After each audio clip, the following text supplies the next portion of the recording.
Hello, I'm Brett Lavering. Tonight, we're going to pay special tribute to one of Newcastle's great people, historian Dr. John Turner, who lost his battle with cancer 3 weeks ago. During his life, John wrote many books about the region's history. And when Prime Television commissioned a documentary series on the Hunter's history for last year's bi-centenary, John became our historical advisor. Not only did he allow us the use of his vast collection of slides and photos, but he became an invaluable source of inspiration. So tonight, as we revisit our documentary, Newcastle 200 Years of History, sit back and enjoy John's unique gift of storytelling, his passion and vast knowledge of Newcastle's history, making the events of the past 2 centuries come to life.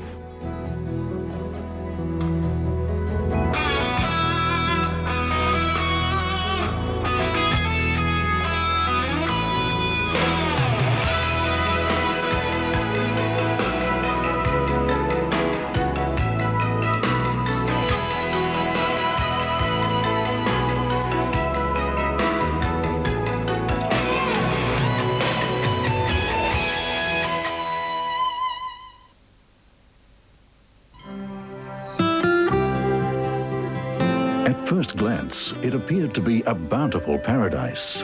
Vast deposits of mineral wealth, great tracts of fertile land for agriculture to feed an infant nation. But for the fledgling county of Northumberland and its capital, Newcastle, it was to be a difficult birth and a troubled childhood. Following Lieutenant John Shortland's official discovery of the Hunter River in 1797, an exploration and survey of the Lower Hunter was conducted by Colonel William Patterson in 1801. Government might derive many advantages by forming a small settlement at this place. In the first instance, the coals are a principal object. Second, boiling salt, which could be done with little labor. Third, burning shells that are here in great abundance. The early explorers just thought, wow, look what we've got here. We've got coal, and the English of that period thought coal was fantastic. They say we can make salt out of the salt water by heating it with the coal. The timber was fantastic. Cedar and many other valuable timbers were to be found up the river. And in the prospect also was the development of an agricultural industry somewhere up in the Maitland area where the soils were just so rich. Favourable reports from Patterson's expedition led to an immediate small settlement in the area, but it lasted only a few difficult months. For the next 2 years, there were the occasional voyages to the region for coal. For a convict to have made it to Newcastle, he or she had to be tough. Simply surviving transportation from England in a convict ship was a feat in itself. Not unexpectedly, many of these men and women continued their criminal careers in the colony and were sentenced to be transported again into exile in dreaded Newcastle. It was a hard home at the end of a harsh road. It's not easy to imagine being in a convict gang, forced day in, day out, under the ever-present threat of severe punishment for the most minor indiscretion, to perform endless hours of menial work, such as cutting a swimming hole out of solid rock, which is exactly how the bogey hole was made. And if the sheer boredom of breaking stone didn't drive you insane, the food probably would. But even that was preferable to convict life in the penal settlement of Newcastle, with its bell-dominated routine of musters, inspections, and work. One lasting legacy of Newcastle's convict era is the break wall, built out to what used to be Nobby's Island. Construction of the break wall began in 1818, and although the task turned out to be even more difficult than anticipated, it still took almost 30 years of back-breaking effort to complete. Nobby's was one of those incredible places in the history of early Newcastle because the convicts were working there for decades, really, from 1818 right through until 1846. It took them that long to build the breakwater. And in that time, hundreds of men laboured under very difficult conditions. Poor food, very, very difficult work, cutting stone, transporting it, very little in the way of machinery to help them, terrible supervisors, untrained people running the prison. You can just imagine how terrible that life was. And some of them worked in fetters, so that they had to stand more or less motionless, just raising stone, lowering stone, using the little wagons and so on. There were many unsuccessful attempts to escape, and for the daring convict who actually made it to the bush, the future held nothing more than starvation, sickness, recapture, and of course, punishment.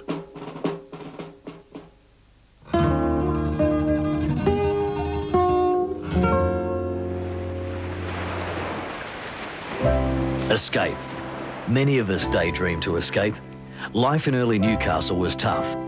One man's escape was through these romantic images, escaping the tough reality of the colonies, escape from serving in the convict mines of Newcastle.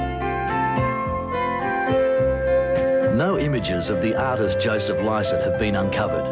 Our best picture of him comes from the beautiful romance of his art. He employed his imagination to avoid poverty and ended up in trouble.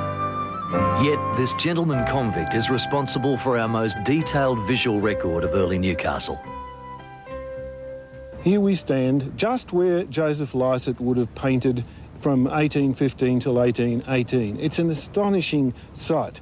The view from here is 360 degrees of Newcastle and the Lower Hunter, and it must have been a paradise for an artist to be able to paint from such a position. And he did paint 2 or 3 major paintings from this spot. Lycett grew up parentless in the south of pre-industrial England in the late 1700s. Raised a gentleman without the means to afford the lifestyle, he turned his hand to forgery. The Bank of England failed to appreciate Lycett's artistic gifts when caught making his own £5 notes. Usually forgers were hung, but the court at Shrewsbury let him off light. Lycett was sent to a prison hulk to await transportation to the colonies. Conditions aboard the hulk were bad. The transport ship not much better. 34 of the 300 prisoners died on their voyage to Sydney. Fate saved him from a 14-year jail sentence when Governor Macquarie intervened to give the 39-year-old forger his second chance. Lycett was free to work as an engraver, making prints of Sydney. Lycett was a very talented man, but he just didn't have the personality to go with it. The consequence was that every now and again throughout his life he used to get into trouble with the law, always for the same crime of counterfeiting. He was what we would call a white-collar criminal. And his actions in England led to transportation for forgery of the notes of the Bank of England. He got to Sydney, they gave him a job in a position of trust. He flooded the colony with 5-shilling notes. He was sent to Newcastle as a punishment. Here he was a good boy and he painted, and we've got the results of that. Newcastle at this time was a dismal sight, a sprinkling of unimpressive buildings. Little to console Lycett on his arrival aboard the Lady Nelson. Good fortune again handed Lycett a reprieve. The new commander of Newcastle, Captain James Wallace, fancied himself as an artist and an art patron, holding visions of a grander Newcastle. The settlement was dreary, but its surrounding landscape proved to be a canvas of great beauty for Lycett. His romantic style is detailed, even allowing for the social niceties of dressing natives in nice white loincloths. The sheer number of works he produced during his Newcastle stay suggests he had done little hard labour and served most of his time making art. The colonist that Joseph Lycett paints seems small against the scale of the landscape. How isolated this English gentleman would have felt, imprisoned by an insurmountable natural boundary. Art was Joseph Lycett's real escape from Newcastle. Lycett wasn't reformed. On return to England, he published his Views of Australia. The book failed to make him a rich gentleman, though he had longed for this all his life. Ironically, first editions now sell for real money, $50,000 apiece. He turned to forgery again, and when caught, made his final great escape. He slashed his own throat. His weakened spirit kept him in hospital and out of jail, till he tore the wound open and died from the infection. This early resident of Newcastle has since surfaced as an important figure in 19th century Australia, as a gifted artist and a fascinating documenter of Australian life. There have been many people that have made Newcastle the city that it is, but this man stood head and shoulders above them all.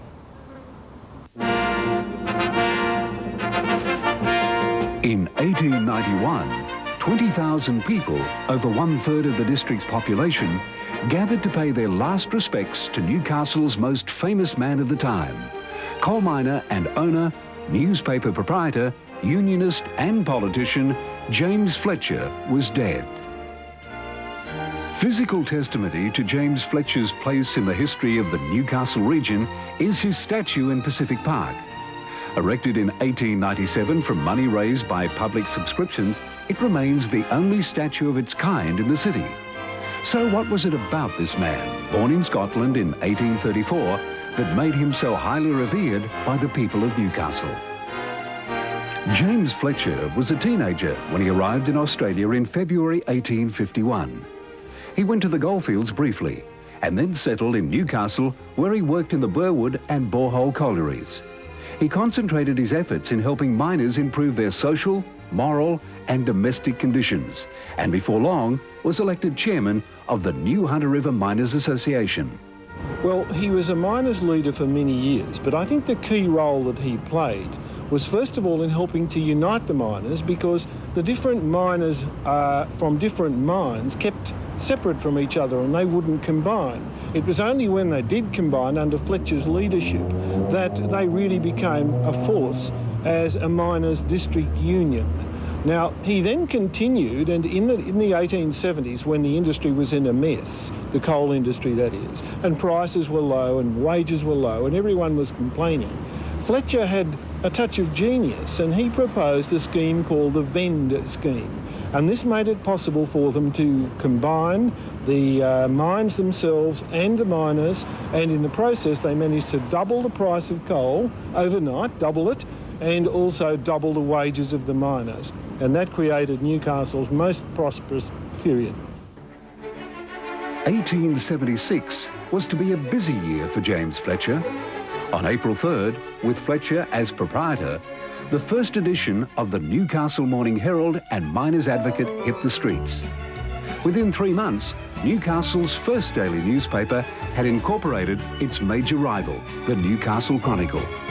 The Herald's policy was an echo of Fletcher, who wrote many editorials, and his affinity with the paper's readership saw circulation reach 8,000 daily in 1879. What you've got to imagine is a society which is divided into a number of different mining villages, Waratah, Lambton, New Lambton, Minmai, all these places. They all had their own mines, and they all had their own villages, and they were all rivals with each other. Now, then the Herald comes along and produces a district newspaper, and it was through that newspaper that all these people came together to create the city of Newcastle. From 1880 to 1891, James Fletcher represented Newcastle in the New South Wales Legislative Assembly. His rugged eloquence and integrity commanded the respect of both sides of the House. During that time, Fletcher had successfully mediated in strikes, and in 1890 was appointed to the Royal Commission on Strikes. James Fletcher died from heart disease and apoplexy in Melbourne on March 19, 1891. James Fletcher's profound influence on the Newcastle region and its people is difficult to measure. The inscription on his statue is simply to commemorate James Fletcher as a friend of the miners.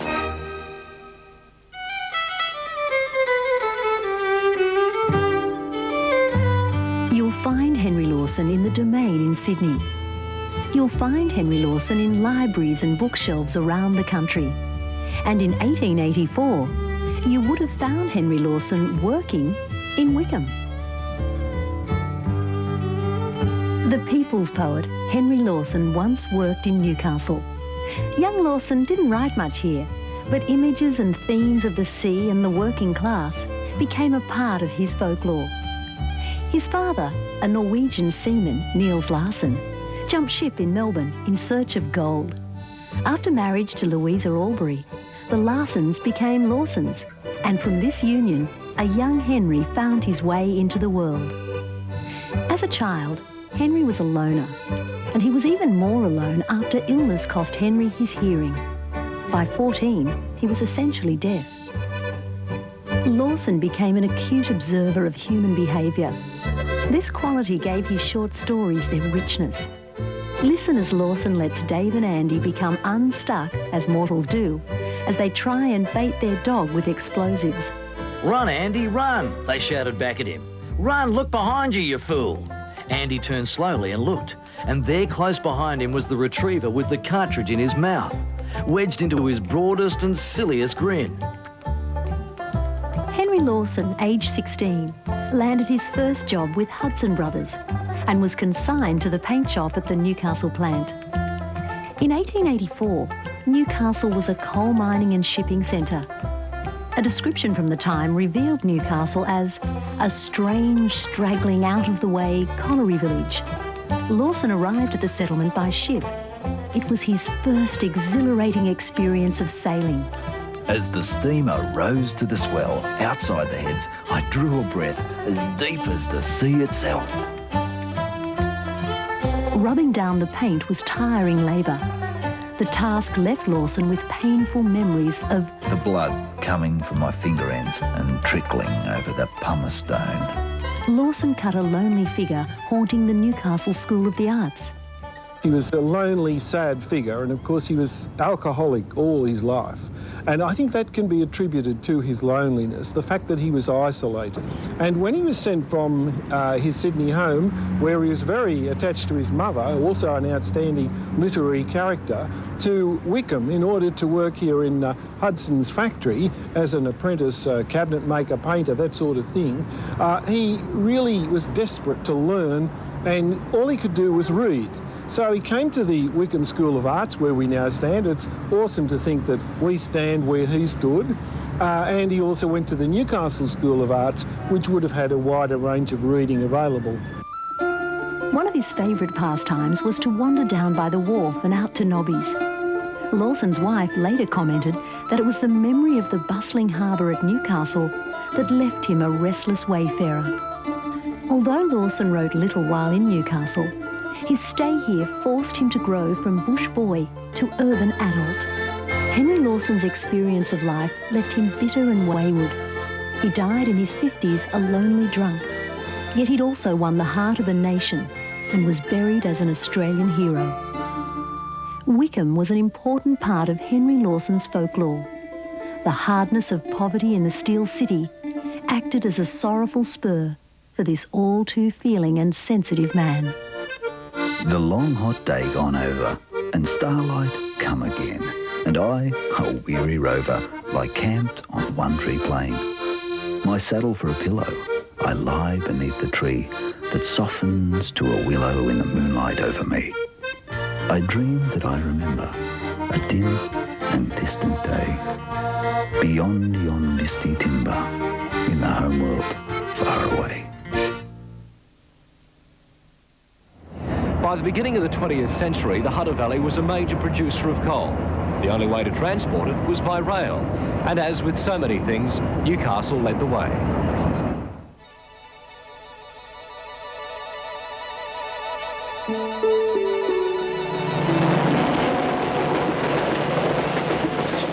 Newcastle holds the honour of having the first railway in Australia.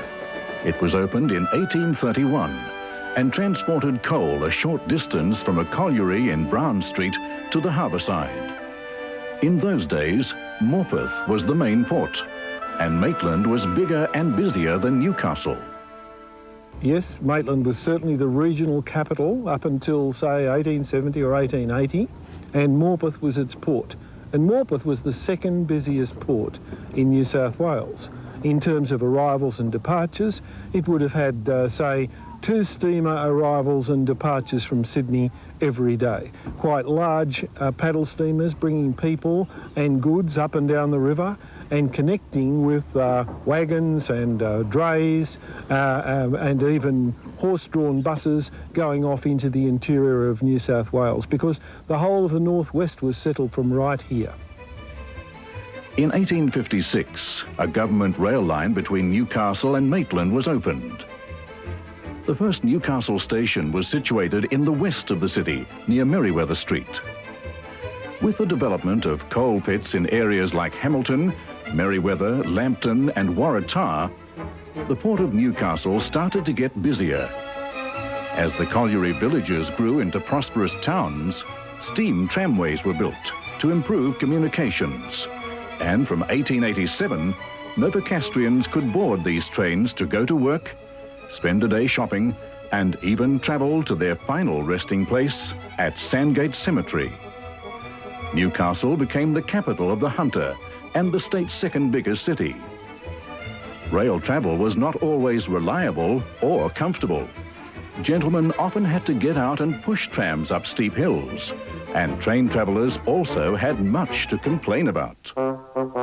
Great dissatisfaction exists among a great many of the travelling public as regards the ventilation and adaptability of some of the second-class carriages now running on the Great Northern Railway. The seats are uncomfortable and have no support for the back. There is no fresh air in these second-hand coffins. Brawny men smoke, babies scream, and windows are screwed tight. Thankfully, conditions improved, and trains such as the Newcastle Flyer became legendary. Today, it's hard to imagine traffic coming to a halt on busy Turton Road for a steam train, hauling a rake of coal hoppers behind it. Even in Hunter Street, traffic had to give way or go under the lines that led to the harbour. This track bed is all that remains of a once busy line that serviced the Merriweather Colliery. As Newcastle developed, so did the railways. In 1914, the line was double-tracked to allow expansion of the ever-growing demand for our coal. As demand grew, so did the size of the engines that hauled it. The giant 60-class Garretts were the biggest steam engines ever to run in Australia, and the Hunter Valley was the last region in the state to use mainline steam haulage. Coal still remains the main commodity shipped by rail. From the top of the valley down to the central coast, coal trains, some up to 2 kilometres long, transported over 50 million tonnes of coal to the loaders at Port Waratah and Kooragang Island last year.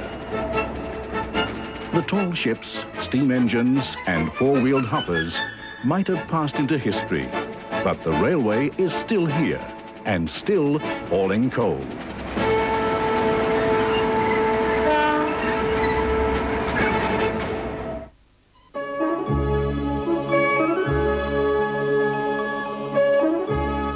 In 1797, it was a ship that brought white settlement to the Hunter.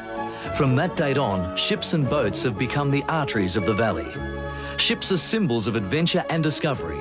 They bring with them excitement and movement. Newcastle is a busy city perched upon a wharf. Since early settlement, ships have brought us relief from isolation. They bring us other lands, their people and their goods. It's an old Novocastrian tradition to keep an eye on the ships moored in and off the harbour. Newcastle and the river towns are ship cultures, and our history revolves around the harbour. It really does. You've got to imagine hundreds, even thousands of sailors being in port at any one time in the days of sail. And these people would come in after months at sea, looking for entertainment and thronging the foreshores in order to get to hotels and boarding houses and boarding houses. Newcastle East used to be scattered boarding houses everywhere, and they required all kinds of services, meat, bread. William Arnott provided some of that. They had to be provided with ship's gear of all kinds. The early years of shipping revealed Newcastle as one of the most difficult ports in the world. By the turn of the century, our coast was littered by the remains of ships that had fallen foul of Nobby's, its reef, and the shallow, tortuous channel that led to the harbour. Our history books are filled with the spectacle of wrecks and rescues. Newcastle fought for years to commission a steam tug to improve safety. Our harbour now boasts some of the most advanced tugs in the world, all jostling for the right to guide the big ships in. A breakwater was built off Nobby's to give more protection. By 1915, it was 1.7 kilometres long, contained over 1 million tonnes of stone, and had cost over £250,000 to build. Timeless reminders of our early shipbuilding are still to be found chugging round the harbour. The William IV was the first ocean-going steamer built in Australia. It was launched at Clarencetown in 1831. Shipbuilding flourished in Newcastle. War gave the industry a shot in the arm. In April 1942, the second state dockyard was begun. It was needed to make ships for our Navy. In its first 2 years of operation, a phenomenal 23 vessels were built. By the time shipbuilding ceased in 1983, it had launched hundreds of ships. Trade all comes by ship, but then so do invaders. In 1886, Fort Scratchley was set up to protect the port. On June 6, 1942, the fort proved itself. Japanese submariners raided Newcastle. Our guns answered with fire. The attack was successfully repelled in this, the first action by coastal defences in Australian history. As boats got bigger, the harbour had to be dredged. It's taken the 200 years since Shortland entered the harbour to deepen it from 5.4 metres to its current 15.2 metres. When you look at the harbour today, it would be very hard to realise what it was like when Lieutenant Shortland came up here in 1797, because in those days it was simply the estuary of the Hunter River. And Governor King, who was a most experienced mariner, he had a look at the harbour and said, look, this will never do. We'll never be able to have a coal export industry based on this harbour. It's too dangerous. We'll have to send these ships up to Port Stephens with coal, little ships that would be, and then put them into the export ships from there. But in time, as they gradually developed the port, it changed remarkably. And in the 1840s, the government sent a crew here with the very first steam dredge. Terrible, clumsy-looking thing. It was a bucket dredge. And it had a convict crew. And one of the strange results of this was that the convict crew, who were not properly controlled at night, went around robbing and frightening the locals, and they had to intervene and get the police to come along and control the crew. Now, from that point, the harbour was gradually developed. Dredging has been more or less continuous. It cost a huge amount of money to do that sort of thing, but in the end we have a world-famous, world-class port. The draft required by the big BHP coal carriers has pushed the bar to its limit. A continuous effort has transformed Newcastle Harbour from a difficult and treacherous waterway into a world-class port. The scenes at the wharf have become part of our culture. The sight of ships coming and going, even after all these years, still has the power to mesmerise. We have tamed the harbour, but we are still under its spell.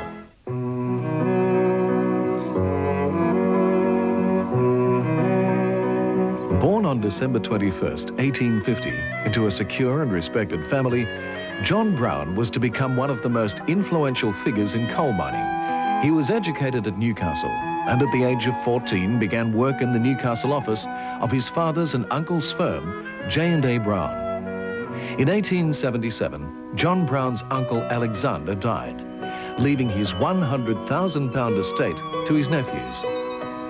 John became general manager of the Brown family's coal interests and soon gained control of company policy. He concentrated his efforts on maximising productivity. And in 1896, when many collieries were idle, Brown's Minmi mines worked on 256 out of a possible 280 days, and the next year were active on 264. In the early 1900s, Brown expanded his South Maitland interests, acquiring the high-producing Pelham and Richmond Main collieries, and by 1904 had connected both to the firm's Minmi Hexham Railway. He also built up a fleet of tugboats, which operated in both Sydney and Newcastle. John Brown was one of those amazing characters. He was so rich, he was so powerful, and yet he used to worry about strange things. In particular, we believe he was very worried about his mother and what she thought. And he was definitely a mum's boy. When he went racing, she was Presbyterian, he was Presbyterian. He was a little worried about what Mum might think, and so he registered all his horses under the name of J. Barron. Now, this also, of course, has further significance for Brown because he liked the idea that he was some sort of feudal lord, and he behaved like one whenever he went out to his suburbs, his properties like Minmai, or wherever he went to his racehorses or anything of that sort. He did behave in a somewhat feudal and aloof manner. On one excursion abroad, he spent over £1 million on locomotives, mining equipment, and a steamship to carry them home. He acquired a reputation for severity, denying his Minmai miners the opportunity to buy the land on which their homes were built. Yes, we're standing right in front of a house somewhat similar to the ones that existed at Minmai in those days. And John Brown was one of those very severe Victorian employers who thought it was his job to arrange industry and arrange jobs. And it was up to his workers to take the wages that were available, that were prevailing at the time, and to do exactly as they were expected to do. Now, this is nowhere better illustrated than in the reference to the houses at Minmai, because the Browns would never sell land to their miners. They would only lease the land out on a weekly basis or a yearly basis or a 30-year basis, so that the miners could always be moved out if, in fact, if there was a strike and they got obstropolous, and then they could be forced out of their houses. Now, typical is that James Brown, John's father, the first generation owner, he gave his miners 30-year leases. But in the 1890s, when the leases ran out and John Brown was now the proprietor of the whole place, he said, OK, you can have 7-day leases. And this gave him control of his workforce. Shrewd, analytical, and taciturn, Brown shunned publicity and was an enigmatic and legendary figure. Although he was the focal point for much industrial ill will and labour oratory, the Australian worker admitted that in his personal relations with his employees, he was by no means wholly unkind. Indeed, at infrequent times, he was comparatively generous. John Brown died childless at his unpretentious home in Wolfe Street, Newcastle, on the 5th of March, 1930. Newcastle is famous for some of its superb historic buildings, most of them the work of just one man, and many are now enjoying a new lease on life.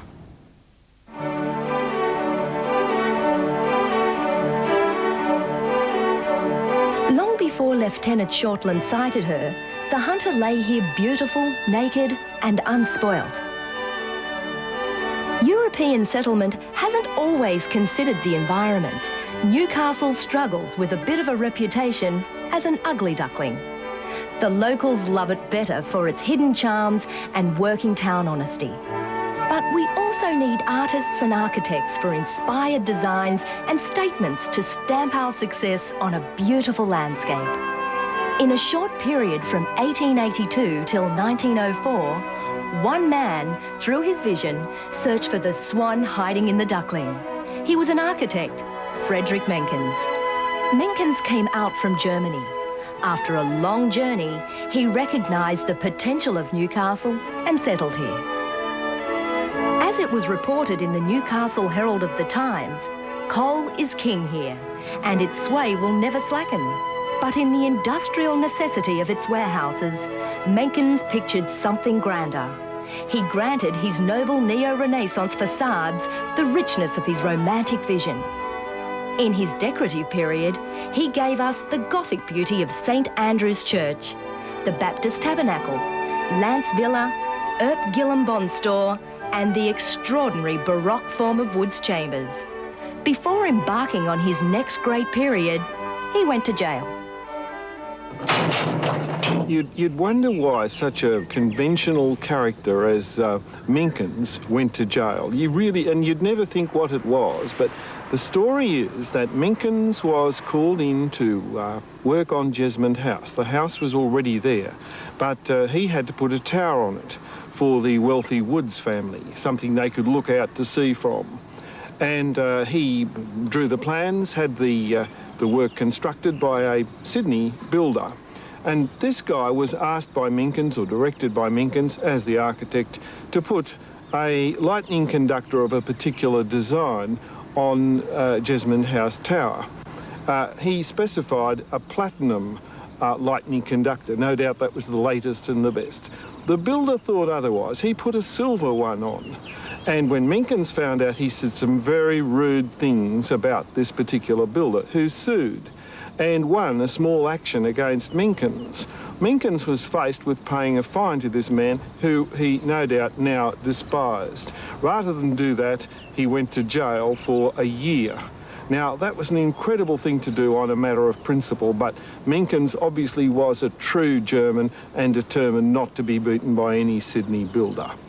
That year in prison gave Frederick little to do but to reflect and change. On his coming out, he went straight for a big night out at the Great Northern, celebrated with a drink, and embarked on his new period. He was awarded commissions that brought us the Frederick Ash Building and the superb Cohen's Warehouse in Bolton Street. It seems that during his imprisonment, he had transformed and simplified, gone with the vestiges and shackles of classicism. By 1904, Menkens was winding down. Amongst his last works, the 4 elegant timber homes known as the Boltons. Most of us will work in Newcastle for many of our years. Few of us will manage to leave a lasting impact on the face of the city. A personal picture of the man might be coloured by a more mixed palette. Notoriety as a gambler, eccentricity as a loner whose dog Mick was his only friend, piety and sincerity in his work for the church, and the improprieties of a heavy drinker who died of cirrhosis of the liver. An idealist whose stubborn nobility sought perfection. When Menkens built something, it was built right, even if it took you to jail. The architect Frederick Menkens. Very human, very remarkable.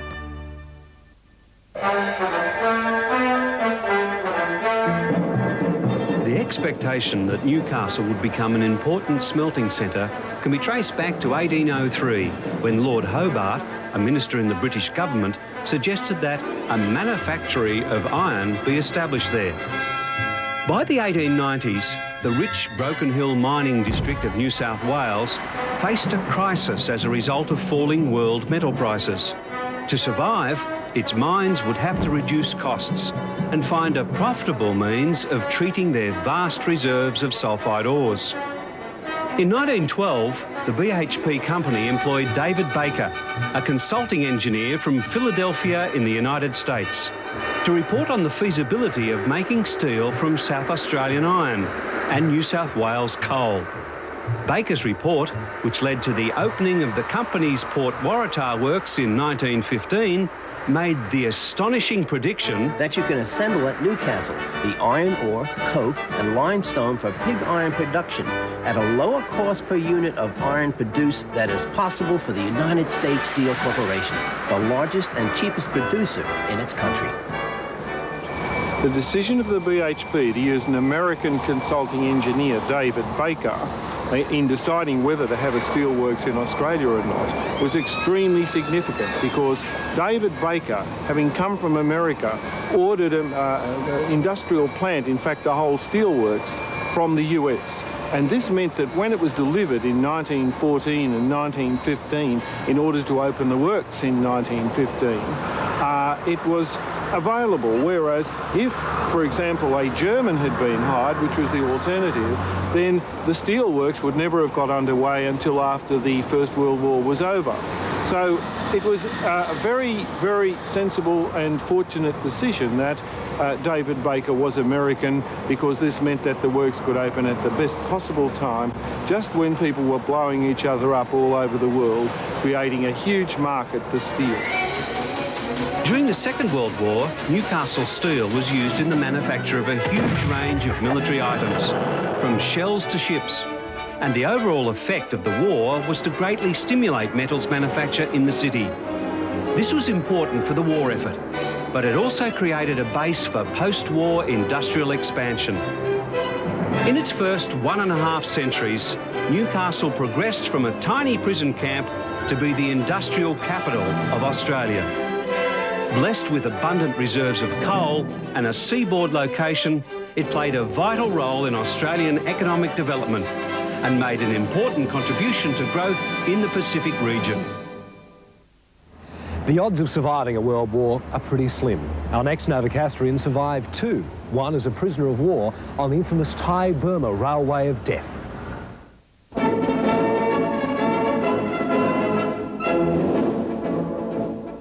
Among the many personalities that litter Newcastle history, one name stands tall: Brigadier Sir Frederick Galligan. Born in Jesmond in 1897, his family later moved to Carrington. While attending high school at Cook's Hill, he joined the cadets and showed a flair for leadership. After school, the future general began his working life as a telegram boy at the Newcastle Post Office. By the end of 1916, Frederick was in the thick of battle on European soil. Upon his return to Australia, he resumed his job with the Post Office in Newcastle. On the 4th of September 1939, he again enlisted in the AIF. Arriving in Singapore in 1941, there wasn't much time for the troops to settle in before the Japanese began their invasion sweep across Southeast Asia. With the British troops in full retreat, the Australian troops under the command of Blackjack Galligan stood their ground and inflicted the first heavy losses the Japanese suffered in the Malaya campaign. The heroism and sacrifice made by those men is now legendary. Sharing the trials and tribulations, Blackjack's qualities as a natural leader of men shone through. But all of this could not have prepared the boy from Newcastle for the toughest challenge of his life: imprisonment under the Japanese. As commanding officer of all Australian POWs, Blackjack became the buffer between the Japanese and his men. From the beginning of their imprisonment, conditions gradually worsened. The toll started to mount as the Japanese forced the POWs to work on the infamous Thai-Burma Railway of Death. A third of all Australian prisoners died while in captivity. In 1948, he commanded the Australian military mission in Berlin at the beginning of the Cold War. Yes, here we are standing outside a humble drill hall in Newcastle West, just the sort of place that Galligan would have visited many times in his career. And it's unknown. I mean, it's hard even to find. And that's like Galligan's own story. He was an outstanding soldier. He obviously had great skills as a diplomat because he, in the end, led that mission to the United Nations. And yet he came out of a background that really would be hard to reproduce in terms of its difficulty. He was of West Indian descent. His skin was certainly coloured. He was known as Blackjack. He was discriminated against, I believe, in the First World War, and yet in the end triumphed over all these difficulties, and it would seem also retained his sense of balance, a really triumphant Novocastrian. Brigadier Sir Frederick Galligan died in 1971.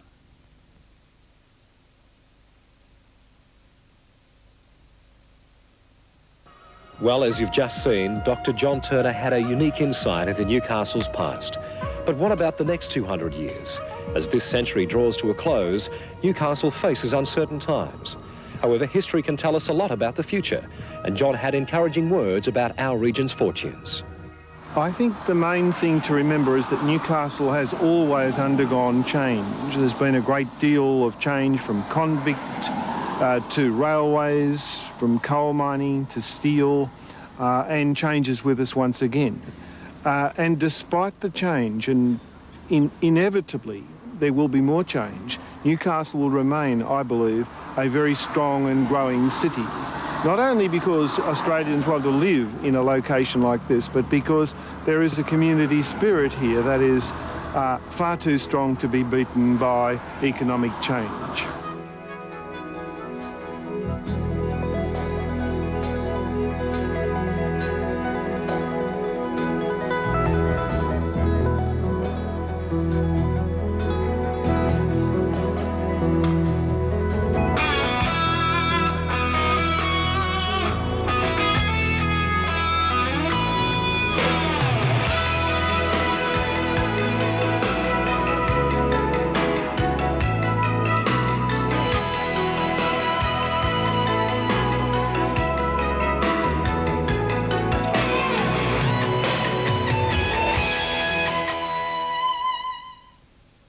on